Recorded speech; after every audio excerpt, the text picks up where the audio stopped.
Now, as we start,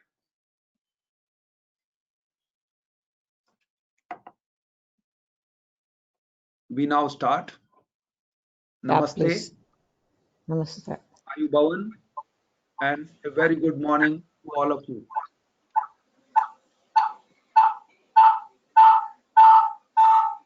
This morning is really wonderful. All of you have taken time to join this webinar. A very warm welcome to the ISCCI webinar on international climate and investment climate in Sri Lanka, a perspective. My name is Naresh Bana, and I am the Vice Chairman of Indo-Sri Lanka Chamber of Commerce and Industry. It's a great honor for me to moderate this. Before I explain the sequence of events, I wish to introduce my colleague in Colombo, Dr. Sarath Obesekara, who is very actively engaged in marine sector in Sri Lanka. He is to be the VP and executive head of our chamber activities in Sri Lanka. A very warm welcome to Dr. Sarath, and we wish you all the very best. Now, please allow me to share some webinar technicalities with you and present the sequence of events for the next 60 minutes. The duration is 60 minutes and it is recorded. The chat function is activated where you can post your questions, which will be answered towards the end when we have the question answer session. I will present each speaker ahead of the respective thematic presentation. After presentation, there will be time for exchange with the webinar participants. Please make use of the chat box for your questions. I wish us a lively and enriching webinar on this highly topical issue.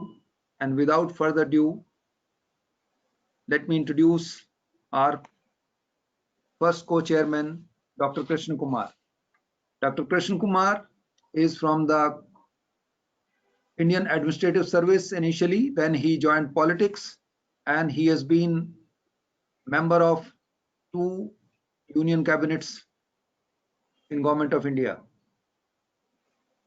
He is involved with many philanthropic and political activities. Over to you, sir. Your Excellencies and distinguished participants, India and Sri Lanka relations are steeped in 2.5 millennia of history.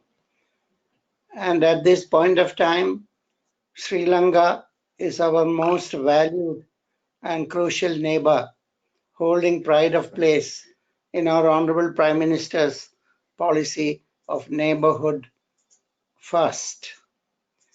We in this chamber are committed to augmenting the efforts of our 2 governments in deepening and strengthening this historic relationship and assisting in the socio-economic development of our 2 great countries.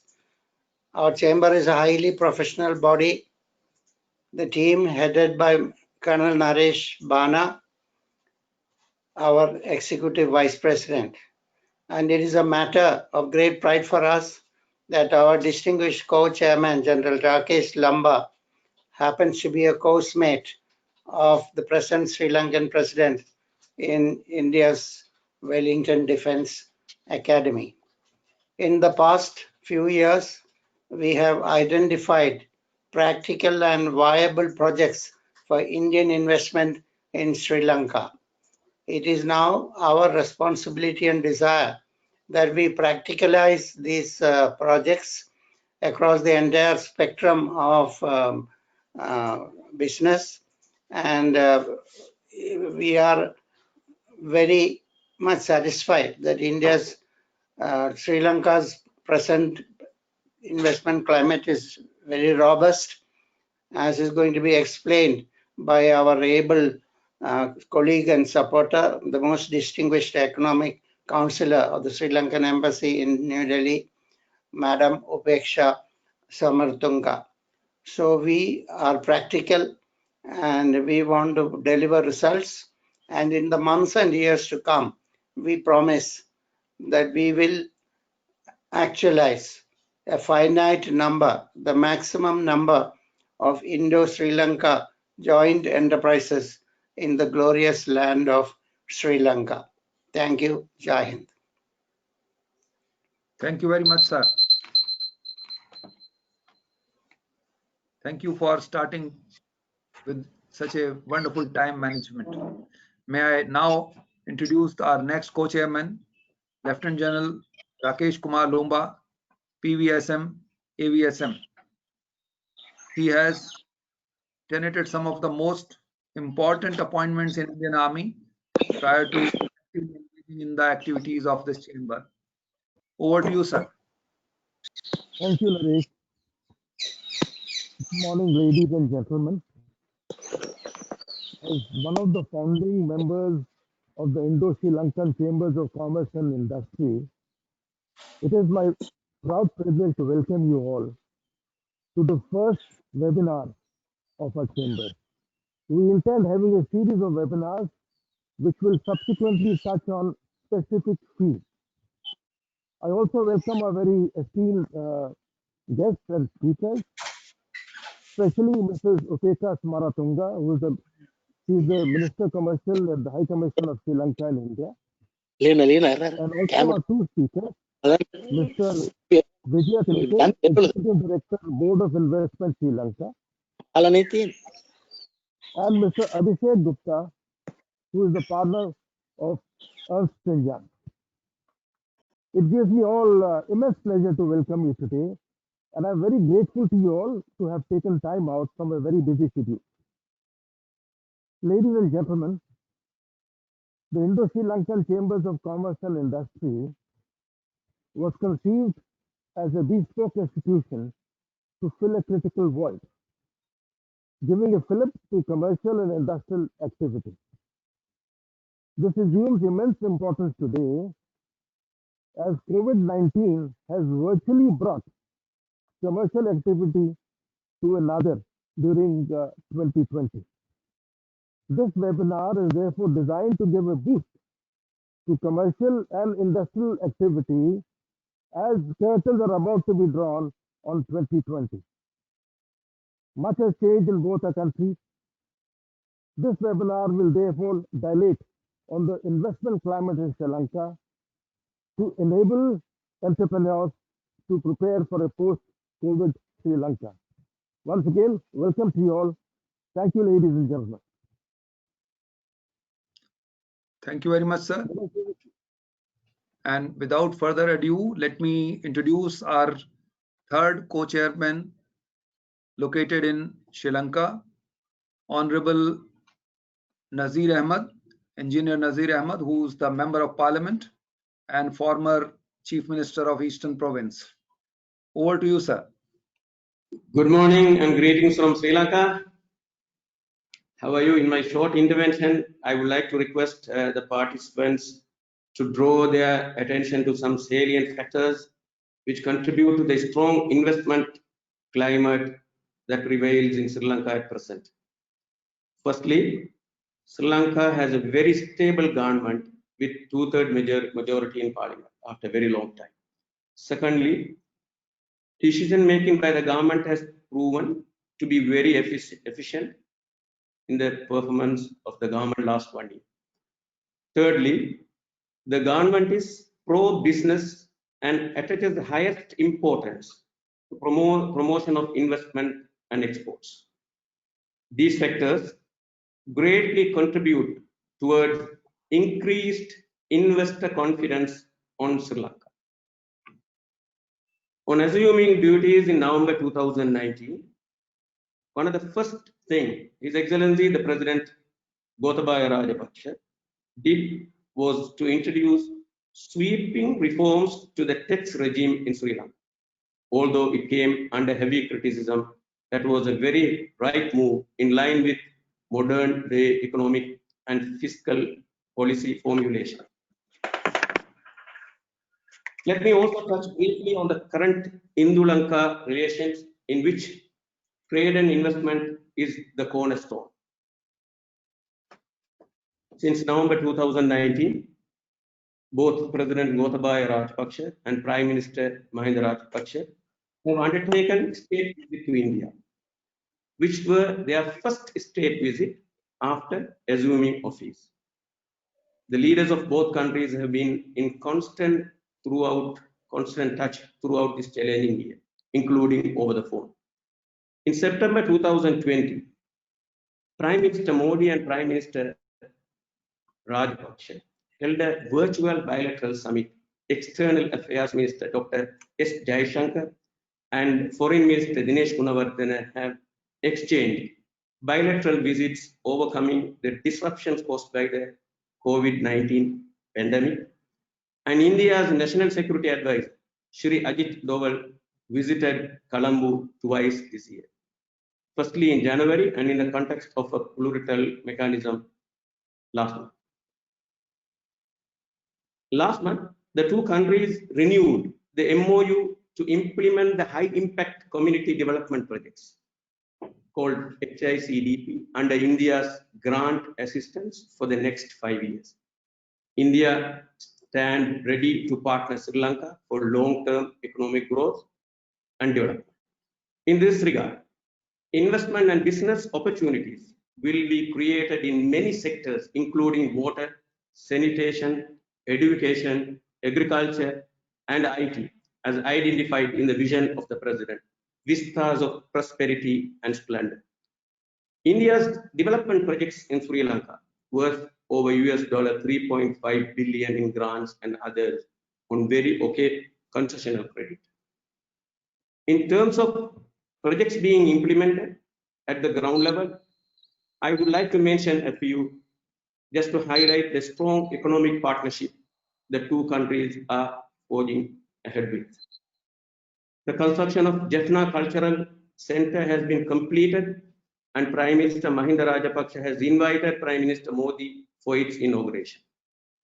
The construction of almost all of the 4,000 houses in the plantation areas under the third phase of the Indian housing project has been completed. The modernization of Sri Lankan railways has continued and lines of credit extended by India.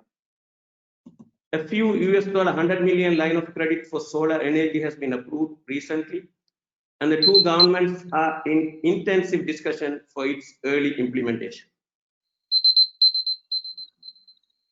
A trilateral memorandum of cooperation was concluded in 2019 among India, Japan, and Sri Lanka regarding the development and operation of the East Container Terminal of Port Colombo.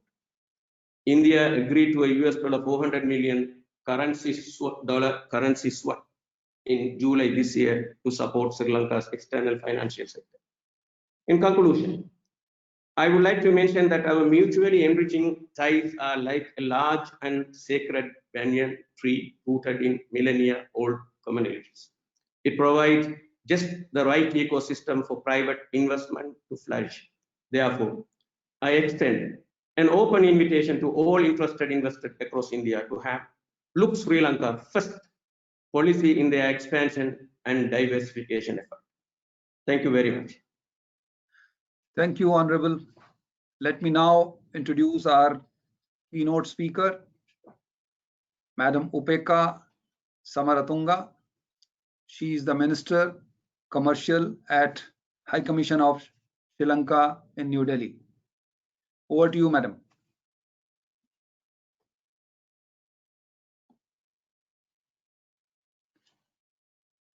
Respected senior officials of the Indo-Sri Lanka Chamber of Commerce and Industry, eminent speakers from India and Sri Lanka, ladies and gentlemen, Ayubowan and Namaste. It is a great pleasure to join me today this important virtual discussion organized by the Indo-Sri Lanka Chamber of Commerce and Industry, Delhi chapter, on the investment climate in Sri Lanka. I must say that following the establishment of the Indo-Sri Lanka Chamber of Commerce and Industry, Delhi chapter in May 2016, many trade and investment promotional events as well as onward trade investment delegations are being organized in association with this High Commission to assist the business community and potential investors in India and Sri Lanka, and also to set up business operations in Sri Lanka. Therefore, we are very much grateful to the Indo-Sri Lanka Chamber of Commerce and Industry for their continued support and cooperation extended to enhance business ties between Sri Lanka and India.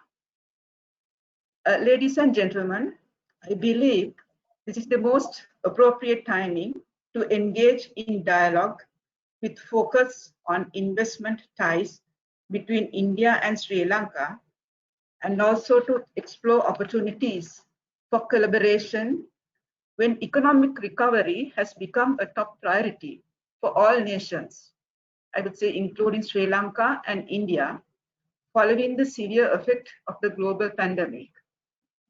According to the recent report of the Central Bank of Sri Lanka, the country's economy contracted by 1.6% in the first quarter of 2020. However, the figures for the second quarter is yet to be published. Nevertheless, despite the negative impact on the economy during the first quarter of the year, country's total export earnings recorded at 7.4 billion during the first 9 months, out of which US dollars 5.6 billion from industrial exports and 1.7 billion from agricultural exports, while total imports to Sri Lanka registered at US dollars 11.8 billion during the same period. Exports to India during the same period registered at US dollars 453.67 million, and imports from India recorded at US dollars 2.2 billion, whereas there is a favorable trade balance towards India.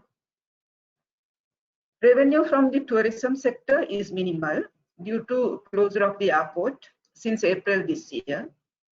Total arrivals to Sri Lanka registered for the period of January to November this year, a little over 5 lakhs, I would say, and 89,357 are from India.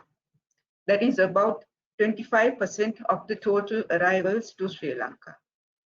Sri Lanka is now planning on reopening its borders for tourism starting in the last week of 2020, and it is still under discussion. Although we anticipate a contraction in the economic growth for 2020, with prevailing political stability that encourage more foreign investment and job creation, sharp V-shaped recovery is very real possibility.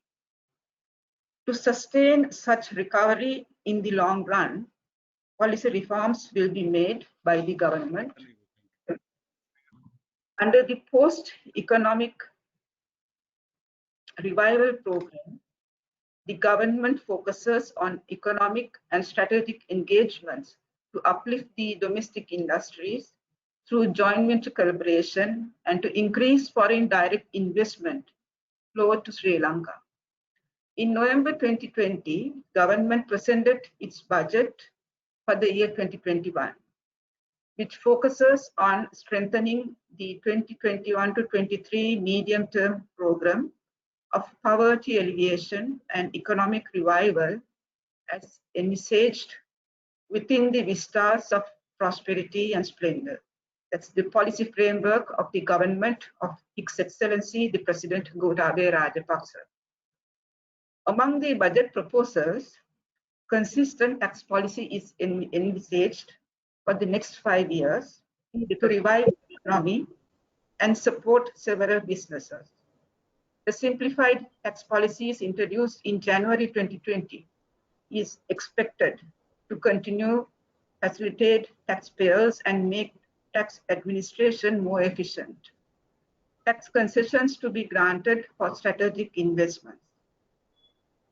According to the macroeconomic program of Vistas of Prosperity and Splendor, the target of the Sri Lankan government is to maintain an inclusive growth rate of 6% or higher over the medium term, the per capita income exceeding $6,500, the rate of unemployment at less than 4%, the rate of annual inflation not exceeding 5%, budget deficit at less than 4% of the GDP, a single-digit rate of interest, also to maintain the exchange value of the rupee at a stable level. To achieve these targets, plethora of initiatives line up, evolving the sectors such as manufacturing, construction, tourism, development of agro through advanced technology, fisheries, dairy sector, information technology, infrastructure, development of highways, ports and airports, to name some.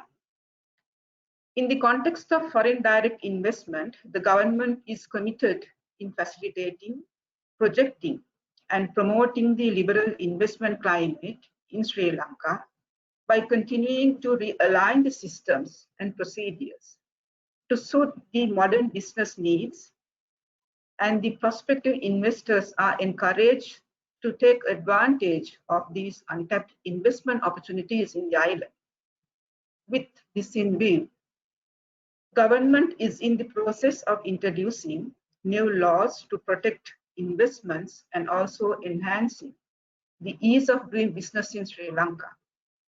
Annual FDI target within next 3 years will be $5 billion.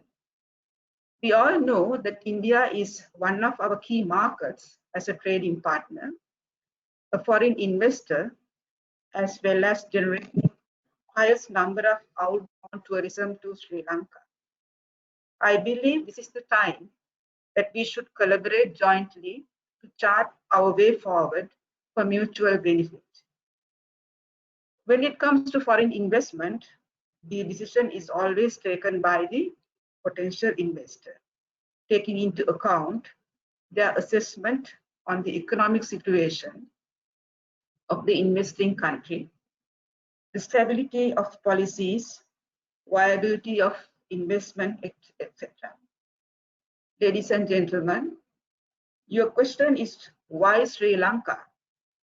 Sri Lanka is an attractive destination for investment due to its strategic location, political stability, investment incentives offered, also with the close proximity with regular connectivity, fast developing infrastructure, skilled labor force, quality of life, greater market access for exports through existing bilateral and regional trading agreements.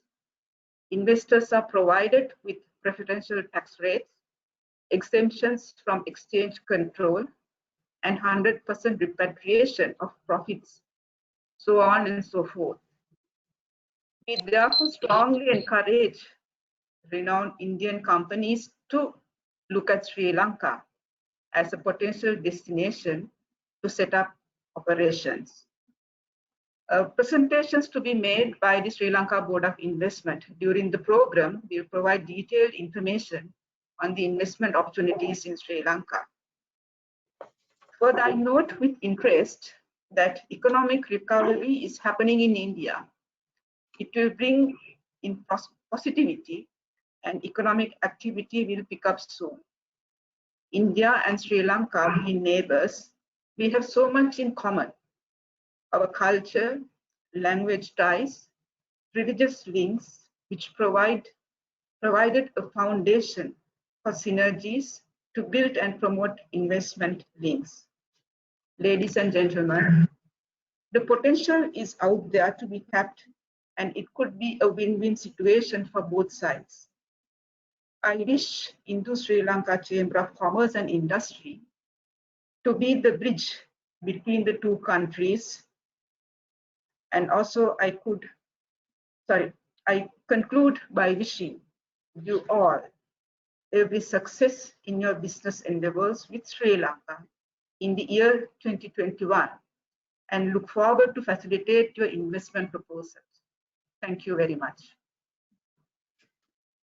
Thank you, madam. Thank you very much for such a brief yet deep insight into the investment opportunities and the policy framework. Now, let me take you, ladies and gentlemen, to our first expert. He's Mr. Abhishek Gupta. He's a senior partner with Ernst & Young LLP. Over to you, Mr. Abhishek. I am handing over the control to you. Right. Where So while you do that, I will just give a very quick introduction. Actually, I've got the control, so I'll just project my screen. Yeah. You can project your screen now. Thank you.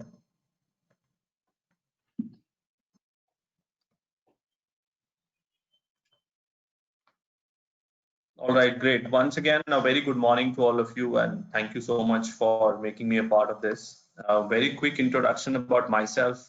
So I lead this entire regional practice on investment promotion in this region. So by the region, I mean to say India, Sri Lanka, Bangladesh, Nepal, Myanmar, Vietnam, and of course some of the other countries nearby. The whole agenda for this presentation today is to just quickly look at how some of the things which Sri Lanka has done brilliantly can further be taken ahead for attracting further investments into Sri Lanka. And I say this from the position of being exclusive advisors to the Government of India, whether it is the Ministry of Commerce and Industry or it is Invest India, India's National Investment Promotion Agency, and of course working with World Bank and other multilateral bilateral agencies to advise other countries as well, neighboring countries. So I have a very short presentation. Now, if you look at the rankings, the global rankings, and I'm very mindful that there is a very good presentation waiting for all of us by the board of investments in the end. So I don't want to steal their thunder. So I'm just keeping it very short and very relevant here. Some of the rankings, if you see, we've just tried to put together between India and Sri Lanka. So how we see each other learning in this perspective. So if you look at some of the rankings, Sri Lanka has done brilliantly, like the Human Development Index, which is of course very, very important to attract investments from across the world. Or if you look at the Corruption Perception Index. Now, some of these things are definitely strengths for Sri Lanka. While at the same time, there are other areas like the Innovation Index, like the World Investment Report, which was released by UNCTAD recently, or you look at the logistics performance, which is certainly a very, I would say, unique sector, USP for Sri Lanka. These are a few things which perhaps we certainly need to learn from India and some of the other countries. Similarly, the doing business rank, again a very, very relevant parameter for investments. Now, while Sri Lanka has been improving and some of the parameters are outstanding for Sri Lanka. So for example, if you look at the ranking it has on protecting minority investors, it is outstanding, 28th rank. Whereas in some of the other areas, for example, registering property, or if you look at getting credit, I think this is certainly where Sri Lanka would definitely need to pick a few things and exchange a few notes with country like India to improve on these rankings. And there's a very specific focus which the Government of India for the last 6-7 years is putting on this ranking, because this does create a positive perception in the minds of domestic as well as international investors on how easy or difficult it is to do business. In fact, there was a World Bank study which was done a few years back, which said that the investors first look at ease of doing business and then look at the incentives. It is that important. Incentives are perhaps secondary. And then if you look at what exactly is required for Sri Lanka to grow, what exactly is required to attract further investment. So these are the 5 key areas, and these are the 5 focus areas for any geography. And I say again this from experience of this region, which is India, Bangladesh, Nepal, Myanmar, Vietnam. Sectoral policies, you must have heard about production linked incentives, which has been brought here in India. Very successful. It started with electronics, doing brilliantly. So perhaps we need to look at that part. The second about it, and India is doing brilliant when it comes to even district level reform. So we are going actually to the bottommost level of the pyramid and improving. And national single window is a brilliant initiative where the whole country will have just one window for all approvals and clearances. Industrial infrastructure, Sri Lanka has brilliant ports, infrastructure, industrial parks, etc. But I think somewhere we certainly need to create a much more competitive scenario and make sure that the learning which we have got in India from an industrial, there is an industrial information system where everything is GIS enabled and available on a click of a button. It could be enabled for Sri Lanka as well. MSME and startups, undoubtedly the most important part of the entire ecosystem. And again, India has taken a lot of initiatives and very happy to share those learnings as advisor to the government of India, whether it is Startup India, Stand Up India, Make in India. So things like that are certainly very replicable for a geography, for a proactive and a positive geography like Sri Lanka. And then finally, of course, export promotion, the trade promotion part, where some of the newer concepts which Bangladesh government has introduced is export competitiveness for jobs. India has introduced one district, one product. Vietnam is working, UNDP is working with Vietnam on similar concepts on export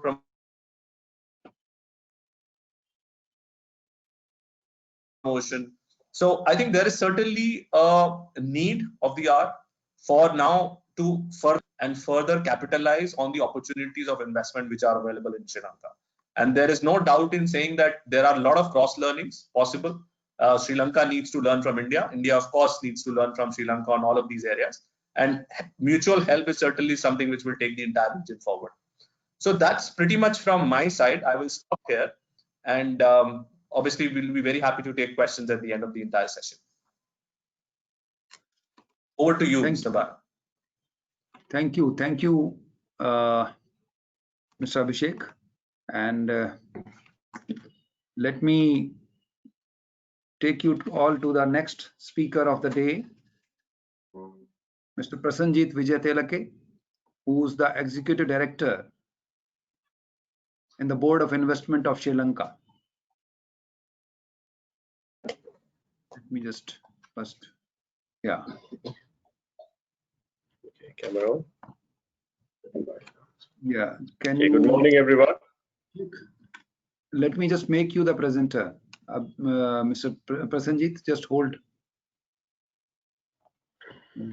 Where I can't see you.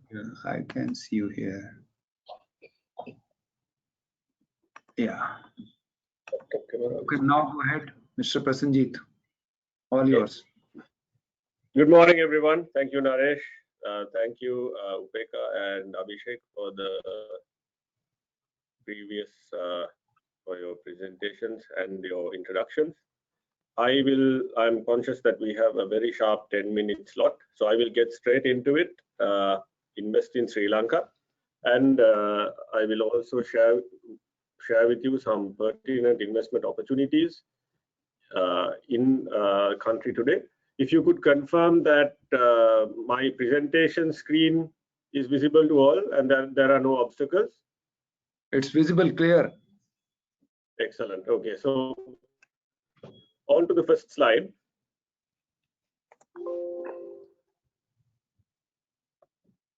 Okay, so here what we are trying to present to you is the fact that Sri Lanka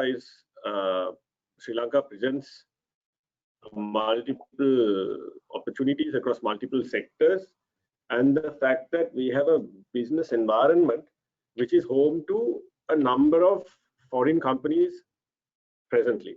Out of these, we have 4 of the world's top 10 hotel chains, 3 of Asia Pacific's top 20 telcos, 3 of the world's top 10 construction companies, We have one of the world's top software companies. We have the world's #1 tire manufacturer, and we have 7 of the Fortune 500 for 2020. So this gives you an idea of a cross section that Sri Lanka, while a smaller geography, a smaller economy, and a smaller population, does punch above its weight in terms of investment and attraction of investment. Over the last 5 years, we've attracted close to $7 billion in FDI, and we are a founder member of the World Bank's Multilateral Investment Guarantee Agency. Also, we have one of the most mature IPAs, or investment promotion agencies, in the region, modeled on Singapore's EDB. The BOI, the organization that I represent, counts 40+ years in existence. So with that comes a certain credibility and strength to the investment proposition. Now, another key feature of the Sri Lankan economy that an investor has access to is the talent pool. Sri Lanka would be nothing without this talent pool. Here again, while the data on the screen will show you the robust infrastructure that has created this talent pool, both in terms of vocational training, in terms of higher education, in terms of secondary education through private institutes, the fact that we are first in South Asia in terms of literacy, we're second for compulsory secondary education enrollment. So all of this shows you the infrastructure, if I were to say, that creates this talent pool. But what we will also go on to talk about is the fact that this talent pool comes at a very attractive value for money pricing. So if you look at this slide, the next part is how easy it is to do business in a country, how easy it is to set up in a country.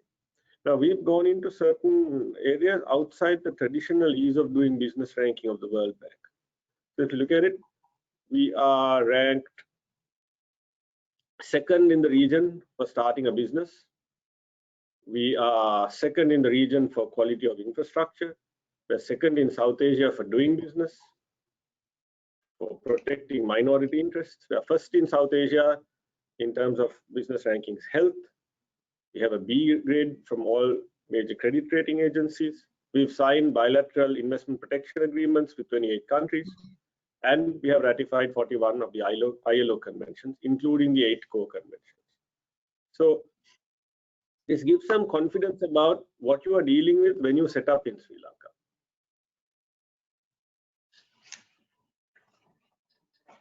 In terms of competitiveness and productivity, remember I mentioned the value for money point when it comes to the Sri Lankan labor pool. Sri Lanka, basically, it's like what it says on the screen here. It's the perfect mix of skilled workforce at a comparatively low cost. So we're second in the region for global competitiveness, first in Asia, first in South Asia for human capital skills, second in Asia for the Global Innovation Index, and we have the lowest power cost in South Asia as per the Director Survey of 2019. Now, if you look at the right-hand side of the screen there, you will see a comparative labor cost. This is specific to the manufacturing sector, including the increase year on year. Now, you will see that we rank lowest, if not for Bangladesh. And comparatively, if you look at the standards of labor, the standard of ethical labor, and the facilities provided to workers in Sri Lanka comparatively, we rank much higher. So this is that value for money perspective that I was emphasizing. So you get talent, and you get talent at a very competitive price regionally.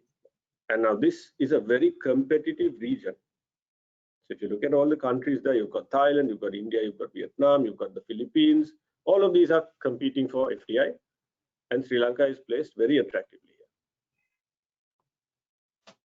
So this is the market access. These are information that is freely available, and this has been touched on previously as well. So you have access to India, you have access to Pakistan and Singapore, and the rules of origin criteria are quite basic. quite simple. So you will see over 4,000 tariff lines to India. And with this, basically, Sri Lanka becomes a doorstep to India. Sri Lanka is on the doorstep to India geographically. In this way, from an economic perspective, Sri Lanka gives you market access to that 1.3 billion aggressively growth economy. So in terms of quality of life, Sri Lanka is ranked the most peaceful country in South Asia. We are first in terms of the Human Development Index. We are first in terms of quality of life, first in terms of healthcare. So basically, anybody to look at their company in Sri Lanka, it's not going to be hard to find people to live here. And it's not going to be hard to find people from other parts of your organization to settle in Sri Lanka and enjoy living there while working. In terms of infrastructure as well, Sri Lankan governments in recent past have continued to keep a thrust on infrastructure development. So this has included port development, expressway and roads, airports, and of course the industrial processing zones. Little bit more on that later further on in the presentation. So again, in terms of infrastructure, you will see from a logistics perspective, we are talking about the Colombo port, which is one of the top 25 in the world. We have 33 major shipping lines calling here. 75% of this is transshipment, of which, as you can imagine, India being the key destination. We have the highest liner shipping connectivity increase over the last 10 years. We have a new terminal that is being constructed to increase capacity. And of course, we are able to cater to EEE class large vessels. In terms of access via air, you will see there's a weekly flight schedule on the right-hand corner. But if you also look at this, over 30% of the flights out of Sri Lanka per week are to India. So the connection between the two countries and the potential for synergy between organizations is very evident here. So there's dedicated cargo handling and of course passenger capacity also looking to be extended by 2025. So in terms of fiscal concessions, you will see again Sri Lanka is regionally competitive at a basic rate, but it becomes very attractive when you look at the concessionary rates for sectors such as manufacturing for export.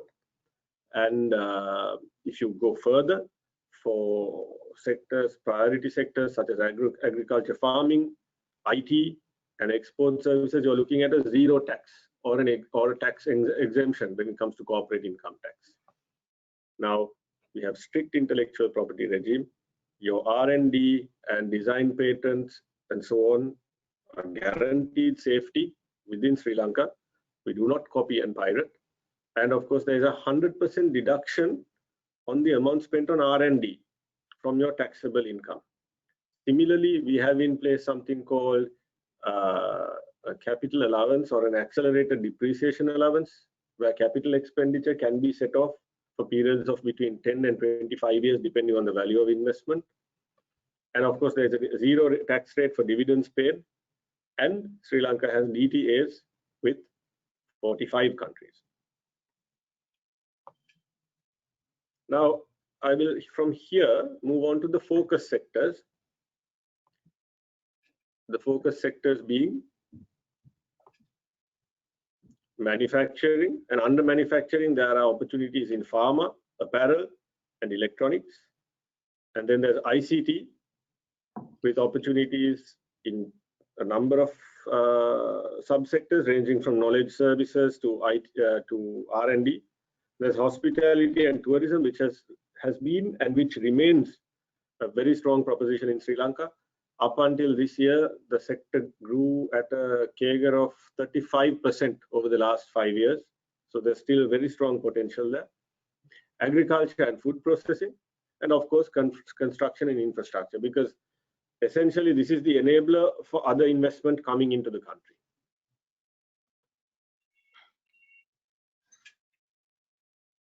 Here we'll be focusing on some of the specific opportunities available within the subsectors that I just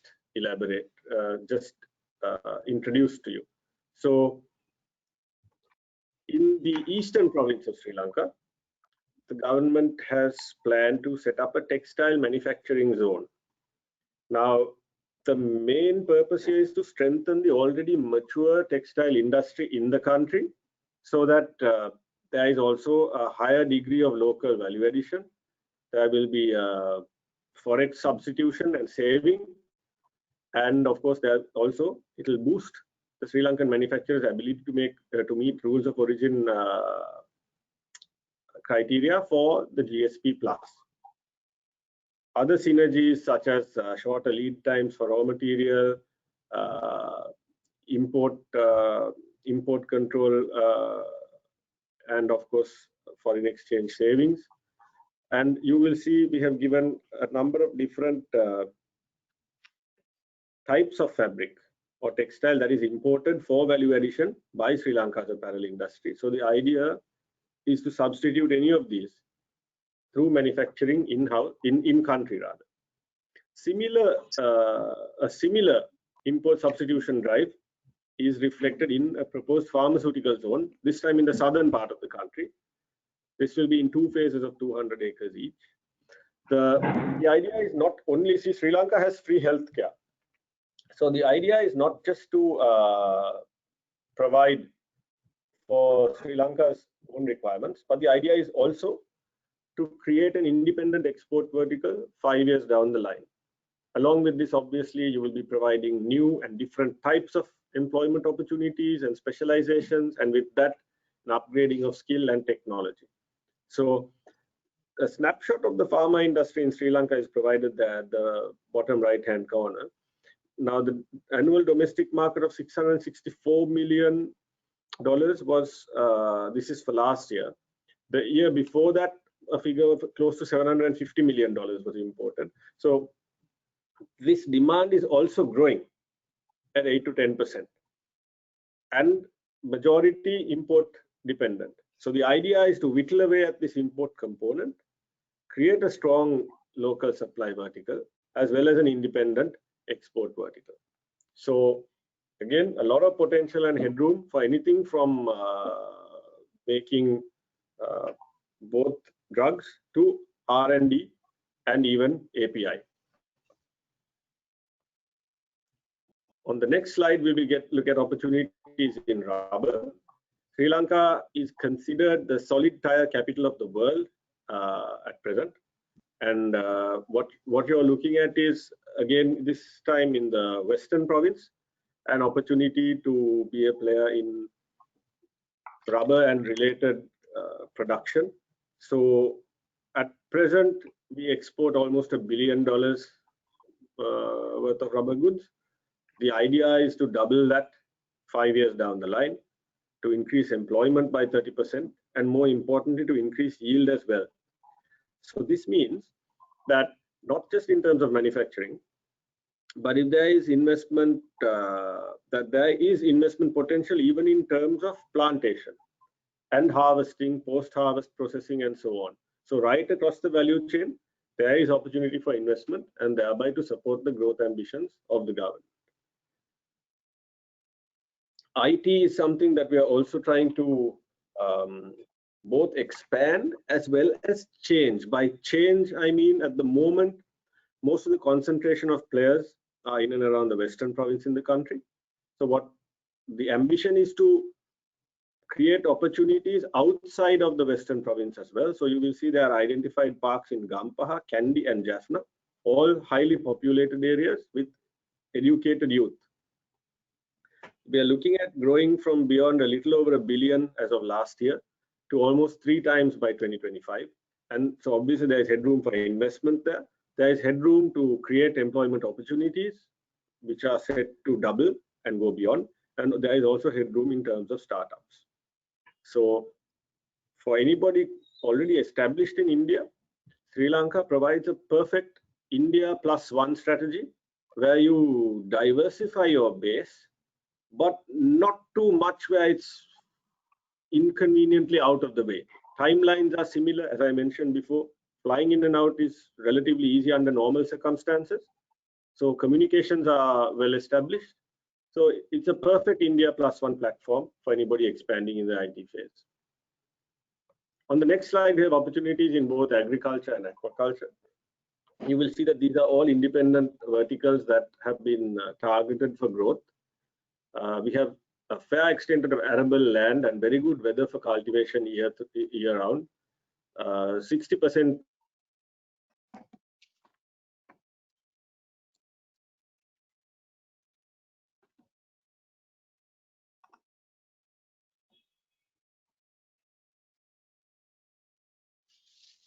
We lost your speech, Mr. Prasenjit. I think we lost your sound.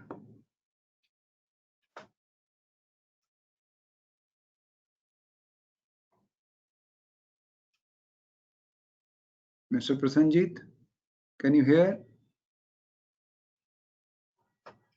Can you hear me? Of Indian investment in Yes, Sri Lanka. you got me. Yeah.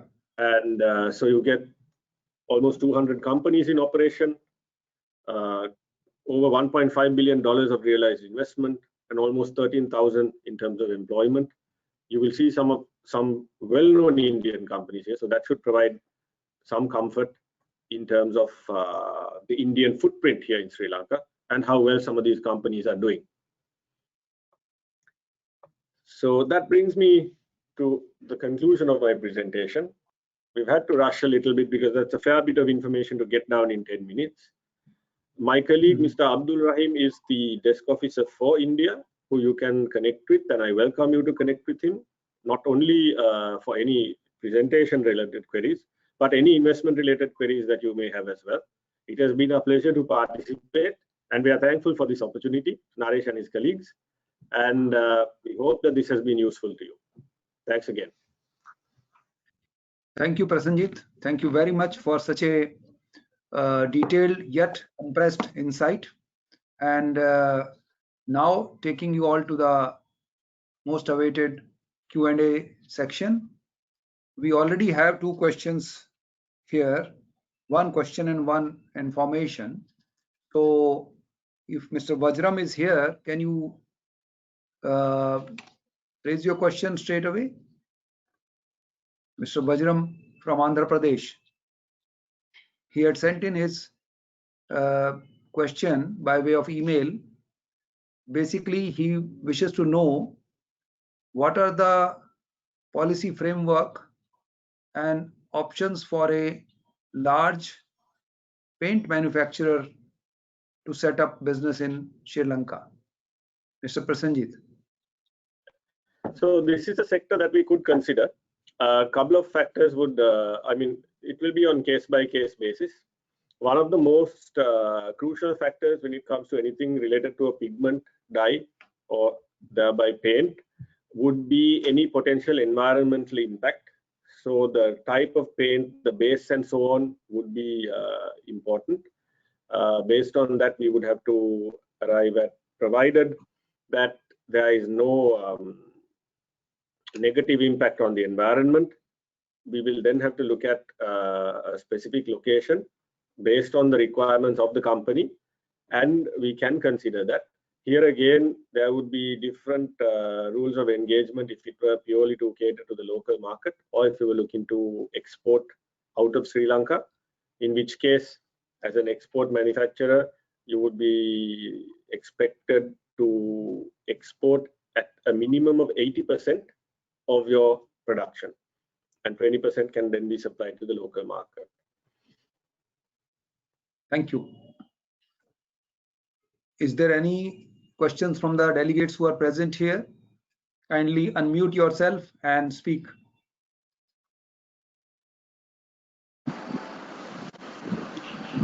Naresh, can I speak? Yes, Dr. Sarath, please give any other delegate, since I know his voice. Otherwise, please give your name and then raise your question. Yes, even I speak, Dr. from Rishikesh, Dehradun. Yes, Dr. Piyush. I think we have our mutual friend, Mr. Nasir Ahmed, also in the forum. And I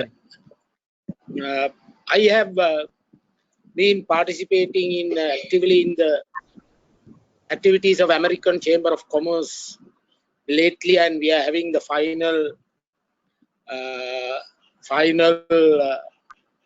program to implement. What they are planning is to use USAID, mainly concentrated in Trincomalee, to develop into a marine and offshore sector. I won't talk much, but I will send you the decisions made so that we can find some investors or interested parties from India. It's quite a promising program with my exposure in the LNG business and in the marine sector as well as in other industries. I will share that with you through Naresh, and Honorable Nazir Ahmed should note that he can actually, because it's area, he can give a headway to help the investors. Thank you. Yes. Thank you very much, Dr. Sarath. And for information of those who joined late, Dr. Sarath is our Vice President and Executive Head in Colombo for Sri Lanka operations. And Mr. Nazir Ahmed wanted to say something. Please go ahead. Yes, there are plenty of opportunities ahead, like as Dr. said.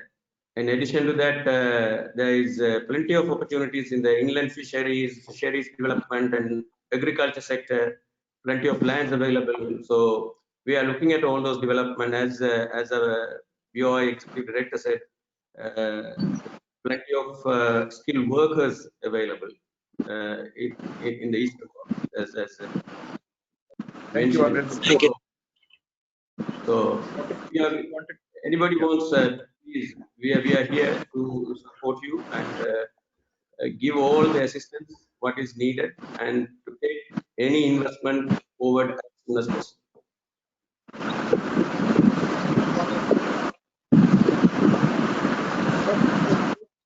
Piyush, you wanted to ask a question? You are from Dehradun, you said? Yes, please. Delegates and organizers of this meet. Well, I'm Dr. Piyush Chauhan, a dental surgeon from Dehradun. As we all know, the whole world is going through the crisis of corona pandemic. So I am here as a practicing dental surgeon and a director of a private limited medical company, JB Medical Private Limited. I just want to know what all are the prospects of supplying medical equipments and consumables in today's crisis that's going all around. What are the opportunities in Sri Lanka? That's what we can supply, and what is the way of supplying the. Okay, thank you. Yeah. Mr. Prasanjit, would you be able to say something on that? I think this is more of a trade-related question, but what I would suggest is that they use the offices of chambers such as yours, and there are a number of other chambers also established in Sri Lanka, which have dedicated India desks. So if you take the Ceylon Chamber of Commerce, which is one of the oldest in Asia, they have Indo-Ceylon Business Council. So similarly, you can connect through a number of these avenues and create supply relationships with the local market. If you look at a bulk opportunity, there are from time to time there are advertisements on by the Ministry of Health for their procurement needs as well.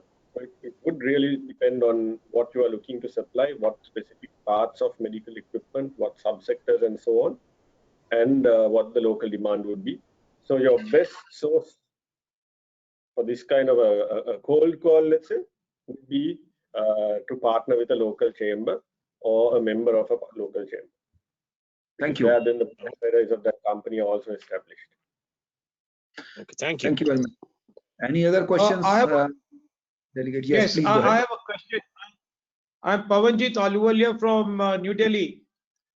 We have a security services company, and what are the restrictions of opening up our business in Sri Lanka, either in collaboration with an existing company or can we do it alone?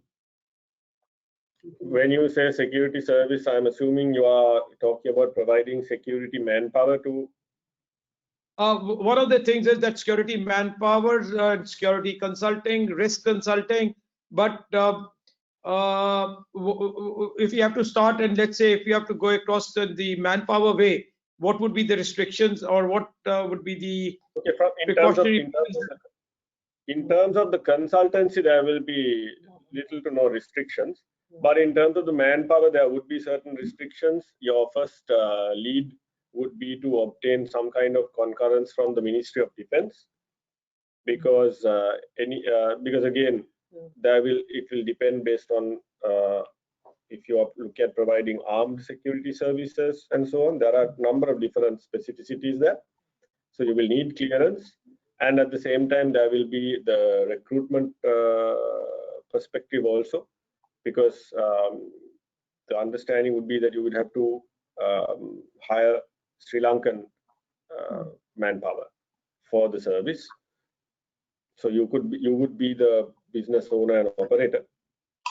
But in terms of employment provision and so on, other than for very specific roles that cannot be found, that you can justify, cannot be found in the local market, you would be obliged to employ Sri Lankans. We'd be very happy to give employment locally. The question is, are these restrictions or anything on the net that we could review and get across? It is unlikely that you will have, I mean, off the top of my head, I couldn't tell you an online resource. What you could do, and you could send us some kind of a, let's say, a proposal, a concept paper, which we could then forward to the MOD for their observations, after which they would probably provide a way forward. Second question. Naresh. Yes. I have one question. Naresh. Mr. Pawanji, give me the details of the gentleman who talked about security. I have some connections with the sea marshals and more insight. Yeah. Sorry. Can you hear me? We will connect you too. Yes, we can hear you, okay. And we will connect you and Sarath. So Pawanji, that okay. also is all better. Thank you. There was one now, question that Mr. Ahluwalia had. Yes. Yeah, Pawan, please carry on. Yes, Mr. Ahluwalia. I have one more question. Yes, Mr. Ahluwalia. Yeah, I have one more question. We also run an IT company that has made softwares into the examination systems of schools and colleges. If we were to sort of introduce this into Sri Lanka, how does one go about it? Any insights that you could give, or any suggestions? So here again, I would liaise with SLASCOM, that is the Sri Lanka Association of Software Companies. They would possibly give you a lead on the requirement or the need base, and you can then do an assessment of whether your product is it complements some of the requirements or the need here. So there again, you would need to engage in a similar stakeholder level discussion on how you can take it forward. Would this organization be able to help identify business partners in Sri Lanka? So again, chambers such as that which is organizing this call will be able to assist you. And then there are a number of other chambers. You could refer to the Ceylon Chamber of Commerce. That is, like I said previously, one of the most mature chambers in the region, over 100 years old. And you could seek assistance through their membership. Okay, thank you very much.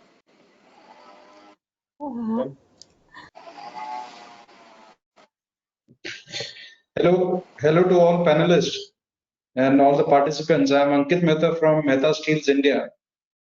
My request to this platform is, if we can have a B2B matchmaking some kind of a portal or something wherein we can have HS code wise matchmaking for each of the companies or each of the interested participants.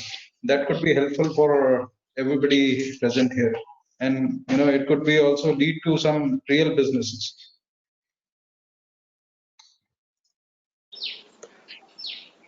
Can there be some? Naresh, can I there answer? any existing mechanism already there which we may not be aware of? Ankit, we have noted your requirement from the chat also. You put a message on the chat, and I got your email ID also. We will revert back to you with specific proposals. Thank you. Thank you, sir. Thank you. Hello, I'm Dr. Eka Jagannath from Tumkur Smart City Board and a former planning board member of Karnataka. I'm from Bangalore. I'd be interested in knowing more about the achievements of Sri Lanka in smart city development and the IT infrastructure used there and how the services have been smartened up towards development of smart city. Thank you.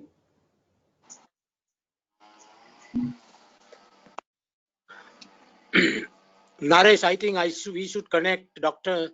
Rika Jagannathan with the Ministry of Megapolis here. I have some contacts. I can put them through to her. Thank you, Naresh. Thank you very much.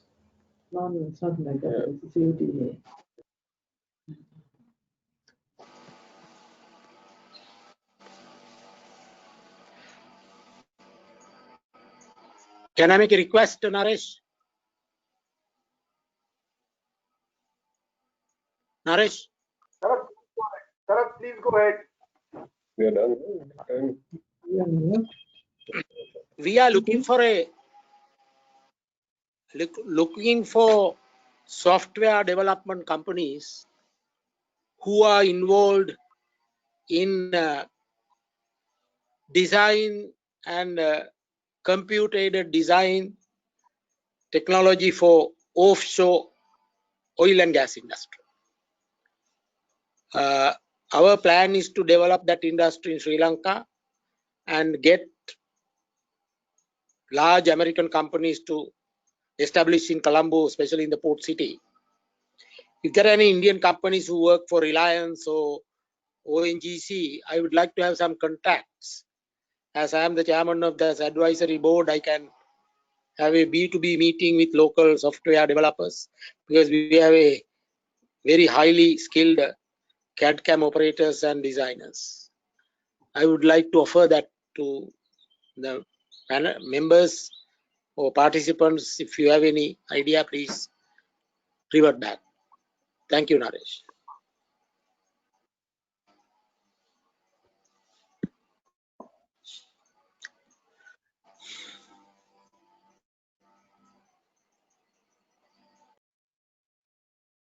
Well, ladies and gentlemen, some very good questions and answers. And of course, the very active interest that a number of you have taken in diverse fields, Sri Lankans in India and India and Sri Lanka. You have our address of the chambers with you. May I request you to please just drop us a mail, and we will take forward all the matchmaking, all the queries that you have. We will take forward all those in right earnest. Of course, all of you who have asked us questions during this webinar, we have recorded it, and we shall revert back to you after taking necessary action. Naresh?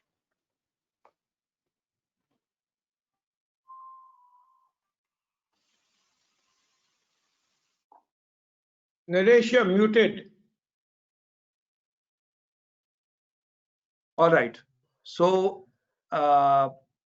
before we complete the question answer session, there is a message which came from one of the delegate, Rakesh Juneja from Sun Group.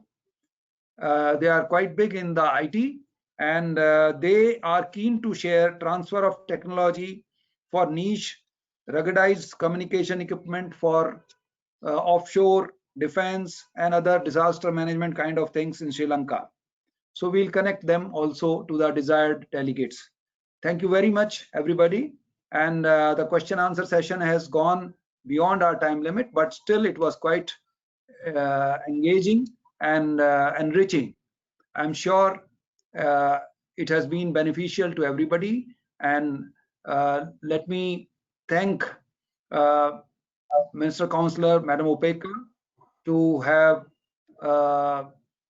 initiated this and encouraged us to hold this webinar, and my co-chairmen and Dr. Sarath, and more importantly, the Executive Director from BOI, Mr. Prasanjit, Mr. Abhishek Gupta, and their team to have supported this, and most wonderfully, all of you, the delegates, who, despite your very senior positions and busy schedule, could find some time to attend this and also ask some very interesting and important questions.